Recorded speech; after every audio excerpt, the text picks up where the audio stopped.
mafanikio ya mpira unaona yanakuja, lakini ni process. Na hii haiji kwa bahati mbaya. Nafikiri ukiangalia kile kituo cha TDS cha Tanga kina wataalamu, kina mtaalamu Edi, kina wataalamu akina Elieza, na watu wengi wanafanya pale kazi ya mpira, lakini chini ya mwongozo wa technical director wetu ambaye sasa hivi ni kaimu katibu mkuu wa shirikisho Oscar Milambo, anafanya kazi kubwa sana, kazi ya kutengeneza walimu wa ndani, kazi ya kutengeneza project za kimpira, na mfumo wa mpira unapaswa kuanza vile. So tulichelewa, lakini nafikiri tutakuwa na future nzuri kwa kuanza hiki kinachoonekana sasa hivi. Ni mafanikio ambayo tunaona ni makubwa, lakini yatakuja kuwa makubwa zaidi kwa sababu ya Watanzania walio wengi wanacheza mpira, vijana wengi sana.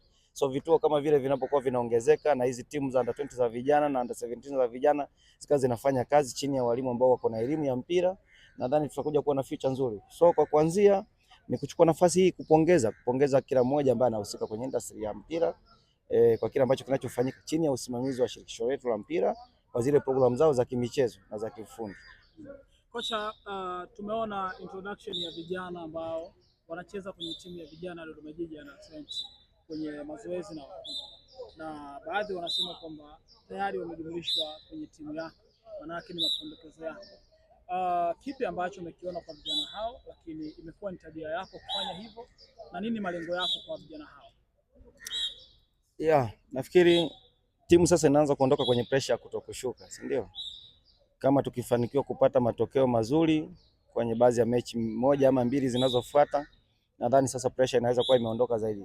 In case kama tukipata pointi 6 tukafika kwenye 38, pressure ya timu inaweza kuwa ikaondoka. Sasa pressure ikishaondoka, maana yake tunahitaji kuwapa nafasi kidogo kidogo kwa wale vijana pamoja na baadhi ya watu wengine ambao tunaamini wana uwezo na hawajapata nafasi. Vijana walioko under 20 ya Dodoma Jiji wako vizuri. Huyo Lesson Mwakembe nafikiri yuko tayari. Tunaomwangalia yuko tayari, lakini pia vijana wadogo kama kina Saido wanaonyesha kitu kikubwa sana, ambao wakipewa nafasi wanaweza nchi inaweza ikashangaa uwezo alionao, lakini ni kwa sababu hatutaki kumload afanye kazi kwenye pressure kubwa. Kwa hiyo ninaamini katika siku za karibuni tu zinazofuata, endapo tukiendelea na consistency, vijana hao watapata nafasi. Wapo vijana tu takribani kama 4 ambao tuko nao na ni mapendekezo yetu kuwa nao kwenye hii senior timu, lakini pia tumekuwa tukiwapa moyo na namna ya kufanya kazi na kuelewesha namna ambavyo ni nini ambacho wanaweza kufanya kwenye timu kubwa, na hivyo vitu vyote wako tayari kwa sababu wanania kufanya hivyo atafanikiwa. Umewahi kunukuliwa ukizungumza kwamba Dodoma Jiji ina wachezaji ambao ni bora sana na wakati mwingine inawaumiza mnapokuwa mmepoteza mechi. Inaweza kawa ndo kitu ambacho kilienda kutokea kwenye mchezo uliopita dhidi ya DNF Quality. Ubora pia uliamua kwa sababu unaona wale walioanza na then walioingia dunia ama tuseme nchi ikawatizama kabisa. Kile alicho tulianza na Edgar na Idi Kipagwire, lakini akaingia Benongasa pamoja na Ambundo au ni mawinga tena wengine. Sasa walichokuja kukifanya kilikuwa bora kabisa. Alianzia Faraji Kayanda, lakini akaja akaingia Waziri Junior. So hiyo imeprove kitu ambacho nilichokuwa nakizungumza kwamba tuna wachezaji ambao ni wazuri sana, shida ni nafasi. Lakini pia huko bado hatujawaona kina George Makanga ambao wote tunafahamu uwezo wao mkubwa. Kwa nafasi ni finyu, lakini pia tunashukuru kwa kuwa nao na tunashukuru kwa uwezo ambao wako nao, na hicho kinatusaidia sisi kuwa hapa. Ilikuwa ni shida kubwa sana kuwa na quality ya wachezaji wa namna hiyo, alafu then tukawa tumelalia nafasi ya 15 kama ilivyokuwa kwenye mechi za awali. Kwa hiyo hakikuwa kitu kizuri, nadhani kila siku tunaambizana kabisa kwamba kwa ubora uliopo hapa tukifanya kazi kwa bila kutegemea majina yetu basi tunaweza kufanikiwa. Kwa hiyo ndicho tunasisitiza kwamba majina yasingie uwanjani, basi watu waingie kama wana kiu ya kufanya kazi.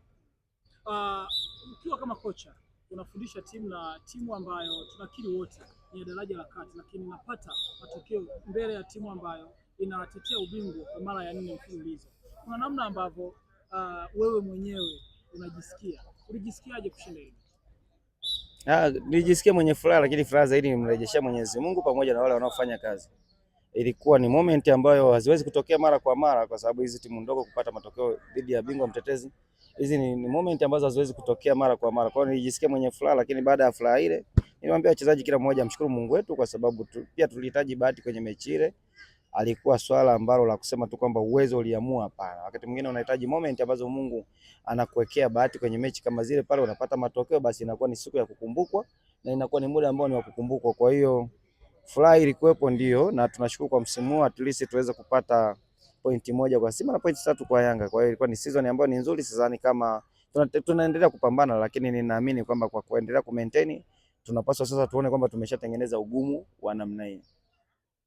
Shika morali ya wachezaji kuweza kuongeza jitihada zako, kuweza kufoka ndani ya kiwanja mpaka matokeo yanapatikana. Kwako ni furaha namna gani kuona kwamba umetoka kwenye mafunzo na kuweza kupata timu ya ligi kuu, lakini umeinoa na kufanya vizuri? Ni ushirikiano wa walimu waliopo. Nafikiri mimi ninachoweza kujitofautisha kidogo ni kuwajua wachezaji wa ndani. Wachezaji wetu wa ndani wakoje, tabia zao, si ndio? Lakini pia ligi yenyewe, kwa sababu nilikuwepo tu hapa last season kwenye ligi, kwa hiyo najua ligi na demand nini standard ya ligi ambacho kinachohitajika. Kwa hiyo walikuwa wako vizuri na mafunzo waliokuwa wanapewa yako vizuri, lakini kuna hivyo vitu vidogo vidogo unaweza ukasema labda standard ya ligi na demand physicality, si ndio? Then nyinyi mko kwenye mambo ya kimbinu tu, si ndio? Lakini kiutimamu wa mwili labda mnajikuta mko tofauti kidogo, lakini kitu kingine kwamba tabia binafsi za maisha ya wachezaji humo ndani kikosini zikoje. So tunapaswa tuwe na tabia ya aina moja kama timu, si ndio? Kwa hiyo hivyo vitu vidogo vidogo unaweza ukavichukulia hivi visio kwenye mafundisho ya mpira, lakini lifestyle ile mnayoishi ikawa ni chachu, either iwape matokeo ama isiwape matokeo. Kwa hiyo kisha change lifestyle za watu kwamba watu wa focus kwenye kufanya kazi, lakini pia ikaja na spirit kwamba wakati mwingine sisi walimu tunapenda watu adapt kwenye spirit zetu. Umeona? Yani watu wawe wapambanaji. So kutoka kwenye kuwa timu ambayo ya umiliki wa mpira then kuja kuwa kwenye timu ya kufight, sasa inategemea mwalimu anataka kitu gani. Kwa hiyo hivi vitu vyote unakuta tunavyoorganize, tunashirikiana na walimu, unakianzisha hicho kitu kwanza kwenye maandalizi yenyewe ya mazoezi, kwa maana warm up iweje, si ndio? Katika kila session yako uingize kitu gani ambacho kinaweza kikaendelea kufanya hivyo vitu vionekane, then ndio mambo mengine ya kimbinu na kiufundi yaingie. Kwa hiyo vitu vidogo vidogo hivyo, hizo small details, kwa mfano za maisha kuishi, watu walikuwa wamezoea kuishije, then uhamishe kutoka kwenye mazoea kuja kwenye aina fulani vile ya maisha, ndio vitu ambavyo vinaweza vikatengeneza hiki kitu ambacho shabiki anakuja kukiangalia mwishoni. Sasa mwalimu, umefika kwenye timu ya Dodoma Jiji, umekutana na walimu wa kigeni kwa maana ya Vincent Mashami kutoka Rwanda, lakini Bakira G kutoka pale DR Congo. Pengine kwa wewe mwalimu kuweza kukutana na walimu kutoka mataifa mbalimbali, kuna idea ambazo mnashare na kuona kwamba hawa kwenye ligi yao wako hivi, wachezaji wao wako hivi, na sisi wachezaji wa ndani wako hivi, na kupata kitu? Nafikiri ni walimu wakubwa kwa huko ambako wamefanya kazi pia, na ndio ulikuwa